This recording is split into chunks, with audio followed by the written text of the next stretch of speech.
présente Sur scène de Karen Ponte.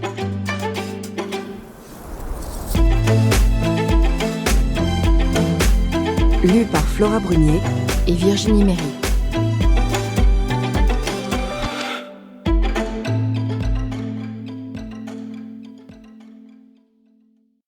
Bonjour, c'est Karen Ponte.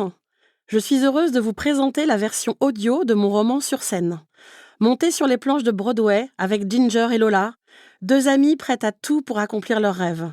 Dans cette histoire, vous vivrez des montagnes russes de sentiments et d'émotions, comme à Coney Island, deuil, joie, chagrin, exaltation et surtout amitié et amour.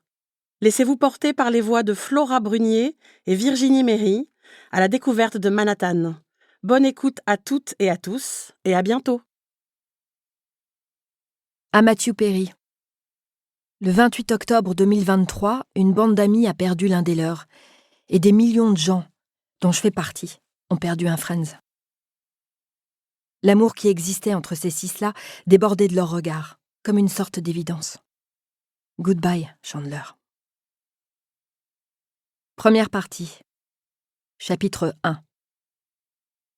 On sait que le temps, c'est comme le vent.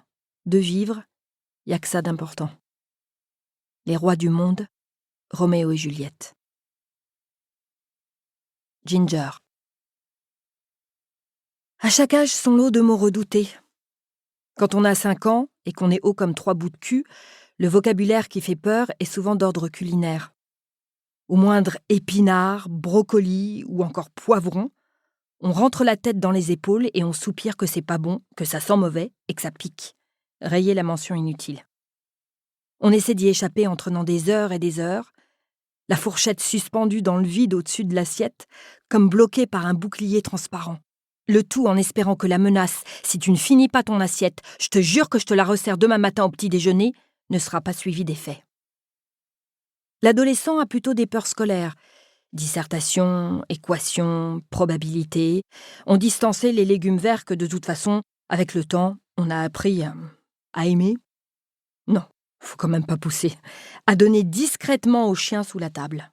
Cette astuce ne fonctionne bien entendu qu'avec un chien de bonne composition qui mange tout ce qui passe à sa portée sans faire la fine babine.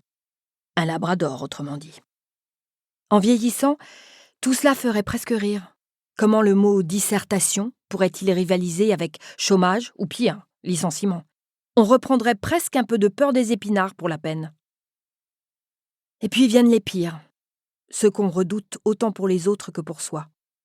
Ceux qui remisent des projets aux oubliettes, ceux qui enlèvent du temps, ceux pour lesquels il n'y a pas de remède. C'est une récidive, c'est ça? La première fois que j'ai dû faire face à tous ces mots barbares, cancer, chimiothérapie, tumorectomie, métastase, c'était il y a un peu plus de 2 ans. Je pensais en être débarrassée, il semblerait que le sort en ait décidé autrement. La première fois, j'avais été anéantie, m'effondrant en larmes sans aucune retenue ni pudeur dans le bureau du médecin qui me suit depuis des années. La première fois, je me suis vue mourir dans les quelques semaines à venir. Mais rapidement, l'espoir avait fini par tout recouvrir d'une fine couche de sucre rosé. Celui des médecins au départ, et le mien, au fur et à mesure. Parce que le diagnostic avait été posé très tôt. Parce que j'étais jeune, parce que, et c'est tout le paradoxe, en dehors de ça, j'étais en parfaite santé. Je m'y suis donc accrochée, de toutes mes forces. Je n'ai pas tardé à prendre tous les rendez-vous d'examen nécessaires, moi qui plus d'une fois pourtant me suis retrouvée avec une majoration pour ne pas avoir été fichue de payer mes impôts en temps et en heure. J'ai fait des prises de sang, passé des scanners, des IRM. 1 mois à peine après l'annonce, j'étais allongée sur une table, endormie avant même d'avoir compté jusqu'à 5 pour que l'on retire cette saloperie de masse de mon sein droit. Je m'étais ensuite prêtée de bonne grâce aux séances de chimiothérapie, essayant de trouver du positif dans tous les effets secondaires. Les perruques, ça permet de changer de tête, c'est rigolo. Les vomissements, les maux d'estomac, la perte d'appétit, autant d'éléments qui garantissent le summer body vanté par tous les magazines dès le mois d'avril. Et hop, ni vu ni connu. J'y ai perdu quelques plumes, et mon restaurant au passage, mais j'étais en vie. Les résultats étaient plus qu'encourageants, mon corps réagissait bien au traitement. J'allais m'en sortir, c'était sûr, j'allais m'en sortir. Le mot de rémission n'avait pas été prononcé. Cependant, on pouvait en sentir les effluves. C'était comme une promesse de dégustation toute proche.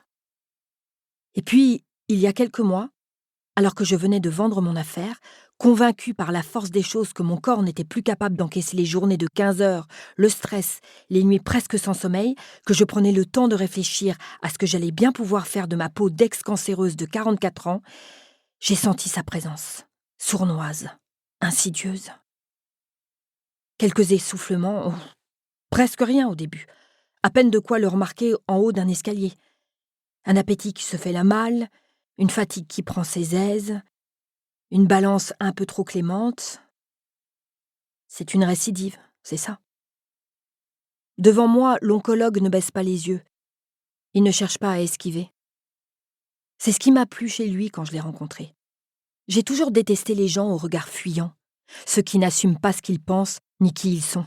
Ce n'est pas le cas du docteur Ravan. Avant même qu'il ne dise quoi que ce soit, avant même qu'il ne prononce les mots qui font peur, je sais que j'ai raison.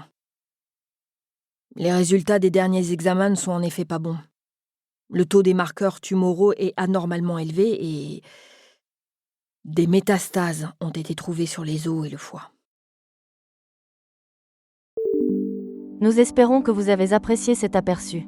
Pour continuer à écouter ce livre audio sur Google Play Livres, utilisez le lien dans la description de la vidéo.